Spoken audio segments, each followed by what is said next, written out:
Nobody asked, but once upon a time there was a thing called the Xbox Live Arcade, and it was amazing. It was home to some seriously awesome games like Hydro Thunder Hurricane and Trials HD, a remake of an old computer game from the 90s. And then one day, Xbox Live Arcade hit us with a masterpiece. This game was so much fun, and overnight I became the biggest fan of the Trials games. Question: what's more fun than flipping around a baseball field on a motorcycle? The answer is, well, Knack 2, but that's it really. Then they announced a brand new Trials game releasing for next generation consoles called Trials Fusion, and it was really boring.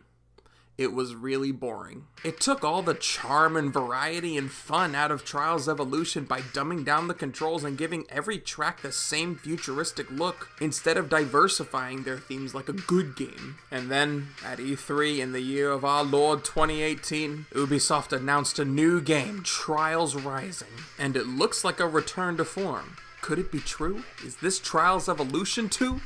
Yes! This is a game where you gotta maneuver your bike through increasingly difficult levels that start with fun, speedy levels where you race to the end and evolve into very difficult technical tracks. And the latter is what I loved about the old games and what I love about this new one. The hard and extreme difficulties are made so you have to be really skilled to earn the higher medals. I have mostly gold medals in the hard difficulty tracks, but that's after a decade of practicing with these physics. My biggest problem with Trials Fusion was the stiffness of the controls and the lack of variety in the track design. And Trials Rising has the smoothest controls in the series, and tracks ranging from Santa Monica Pier to a skate park to an airplane to a train station and to like 100 other things. Gameplay wise, this really is the return to form we were promised at E3. There's a lot of fun customization options, which is something I always enjoy, but I'm afraid the customization is where most of the game's issues are. The gameplay itself isn't buggy, even the online works smoothly, but the customization section's pretty buggy, and at launch it was incredibly buggy.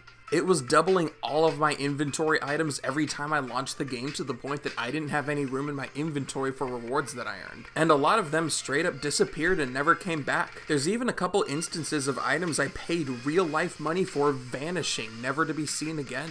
Okay, a little post-production editor's note. Haven't done one of these yet, but when I launched the game to start filming, I actually found that all of those loot boxes that I earned while my inventory was at max capacity have in fact returned, but it is still important to note I am still missing a few items that I did pay real money for. So if you're gonna get this game, I would avoid spending money on the cosmetics until they really fix that, but with the customization options that you can unlock within the game, and the stuff people put on the store that can be bought with in-game currency, you can still goof your dude up to your heart's content if that's what you want. Unfortunately, Trials Rising is kind of broken, but if you don't sink too deep into the customization, then the main gameplay is a fast, fun return to form for the franchise. I really wish I could give Trials Rising a 4 out of 5, but due to the glitches that still remain this long after launch, I gotta give Trials Rising a 3 out of 5. But it really is a fun game, you guys, and something I would recommend to anyone that's looking for some fun physics-based action.